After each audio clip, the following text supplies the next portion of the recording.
Number 3. Ethel Hughes. In 1964, 79-year-old Ethel Hughes lived in Elwood, Indiana. She was a kind, older woman who was active in her church. She had been a widow for over 3 decades. She had 5 children with her husband before he died, and in 1964, 4 of them were alive. She also had 8 grandchildren and 8 great-grandchildren. Hughes lived alone in Elwood, which was considered a safe city and had a population of around 11,000.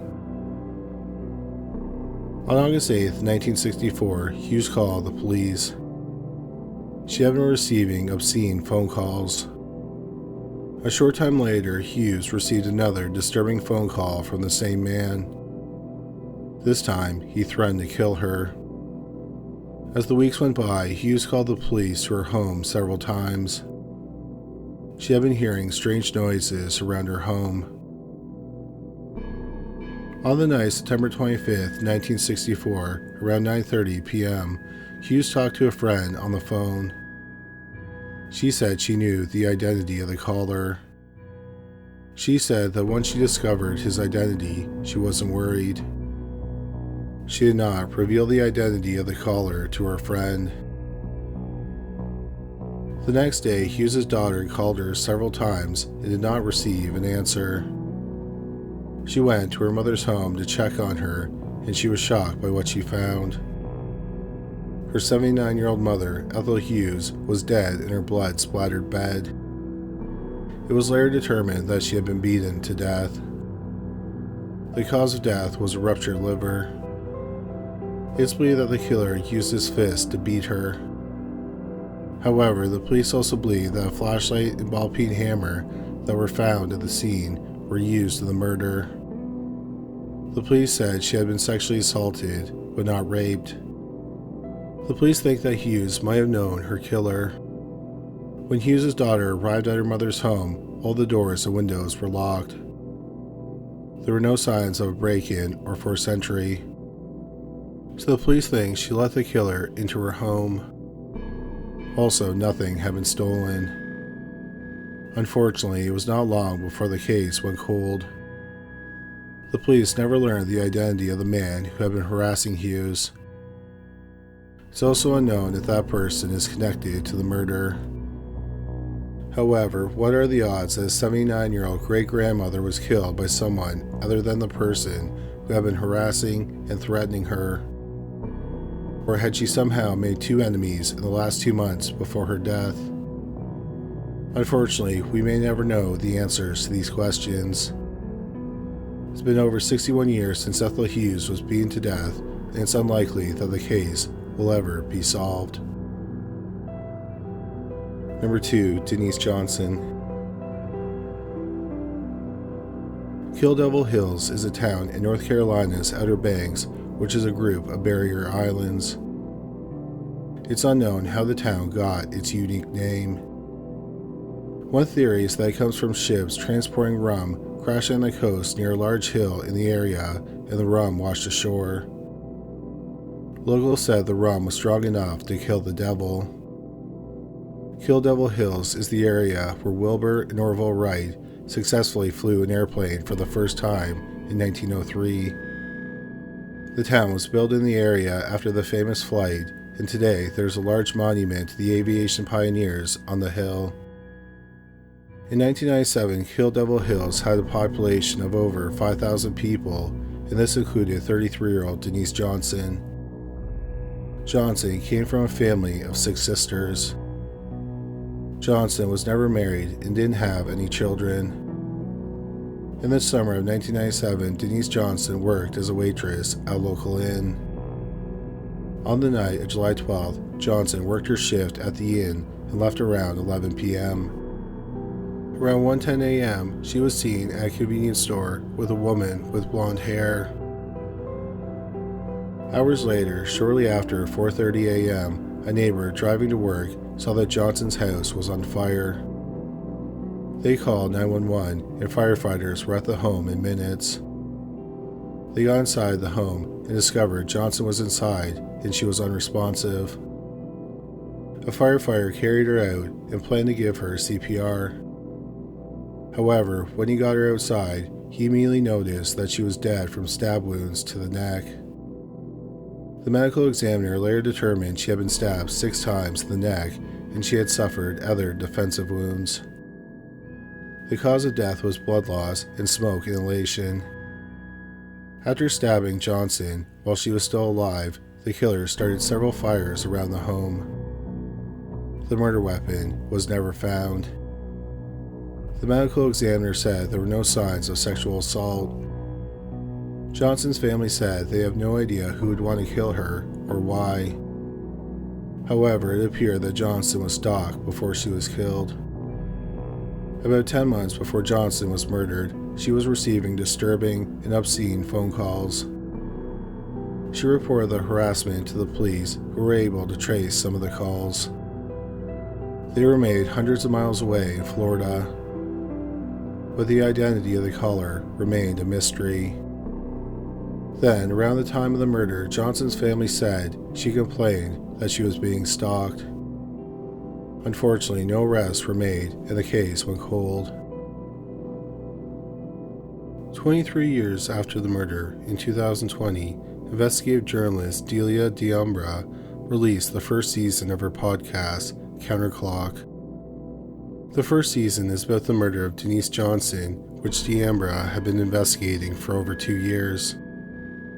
After the podcast was released, the police said they had reopened Johnson's murder investigation. They credited the podcast with bringing the case to their attention. When Counterclock debuted, the district attorney wasn't aware of the case. The authorities have hinted they have forensic evidence in the case, but they did not specify what they had. What is known is that Johnson put up a fight when she was being murdered, and the medical examiner said he believed that she scratched her killer because blood was found under her fingernails. However, if any progress was made on the case since then, that information has not been made public. At the time of this recording, 28 years after the murder of Denise Johnson, the case is unresolved. Number 1. Brandie Peltz. Argos is a small town in north-central Indiana. In the mid-1980s, it had a population of just over 1,500 people. This included the Peltz family, who lived in a farmhouse just outside the main part of town. Stephen and Rosie Peltz had one child, 11-year-old Brandie, who was in the 5th grade. In the second week of December 1986, Brandie had been homesick all week with a bronchial-related illness. That same week, the family received at least 2 disturbing phone calls. The caller didn't say anything and just breathed heavily. On Thursday, December 11th, 1986, Brandie again stayed home because of her illness. Her father went to work that day. Her mother, Roxy, was also working, but she came home for lunch. After lunch, Roxy returned to work, leaving Brandie at home alone. Not long after she left, Brandie called her at work. Brandie said that someone had called the house. It was the person who was breathing heavy into the phone. 11-year-old Brandie was bothered by the call. Her mother told her not to answer the phone until her father got home. Around 3 p.m., a person driving by the family's home saw that it was on fire. He went to a neighbor's home and had them call the fire department. He went to the house and saw that the fire was only on the 2nd floor. He let the family's dog out of the home and began to search the ground level. In a bathtub, he found the dead body of Brandie Peltz. Her nude body was half submerged in a water-filled bathtub. It was determined she had been strangled to death with a ligature. Also, she had been sexually assaulted. The police believe that after Brandie was killed, the killer put her body in the bathtub in the hopes of destroying any physical evidence. Then the killer went upstairs and started a fire in one of the bedrooms. No arrests were made in the wake of the murder, and people in the area were terrified. They were concerned that Brandie Peltz may have been the killer's second victim. The first murder happened just over 2 years earlier. 28-year-old Darlene Hulse lived about 1.5 miles from the Peltz family. Hulse occasionally taught piano. She did not have much of a social life outside of her family and church. Hulse and her husband had 3 daughters who were ages 8, 6, and 1. They lived close to Hulse's parents. Around 9:30 a.m. on August 17, 1984, the 2 eldest girls arrived at their grandparents' home. They were naked and in a panic. They said that a man had been attacking their mother. Their grandmother called the police. When they arrived, Darlene and the man were no longer there. There was a blood trail leading from the house to the sidewalk, and then the trail came to an end. In the house, the police found Darlene's 1-year-old daughter, who was unharmed. However, she was covered in her mother's blood. The police talked to the 2 eldest girls. They said they were in the bathtub when there was a knock at the door, and their mother went to answer the door. They heard a strange sound they thought was a dog growling. They went to investigate and saw a man who was in his 20s or early 30s trying to bind their mother with tape. At the time, the area didn't have 911 service, so one of the girls tried to call their aunt. The man ripped the phone from the girl's hand. Their mother yelled at them to run, so they did and went to their grandparents' home. The last thing they heard their mother scream was, quote, "Don't hurt my babies," unquote. The police discovered the only thing missing from the house was a fire poker. The police believe that the kidnapper struck Hulse in the head with a poker, which caused intense bleeding. He then dragged her out to his car and took off. The girls described the home invader as a white man with neatly combed blonde hair, and he was clean-shaven. He was in his 20s or early 30s. He was driving a large 1970s rusty green 4-door car. Massive searches were conducted for the 28-year-old wife and mother of 3. Less than 30 hours later, her body was found in a wooded area beside a seldom used gravel road about 6 miles from her home. She had been beaten to death. She was fully dressed and there were no signs of sexual assault. The police had several suspects in the case, but no one was ever charged. Many people believe that Diane Hulse and Brandie Peltz's murders are connected. Both were at home during a weekday when they were attacked. Also, their homes were less than 1.5 miles apart, and they were killed 2 years and 3 months apart.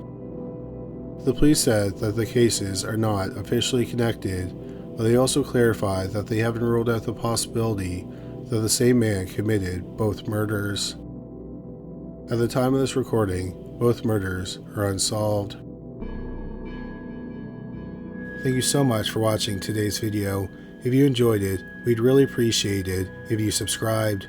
Also, don't forget to watch our shorts on YouTube, Instagram, and TikTok. Once again, thank you for watching.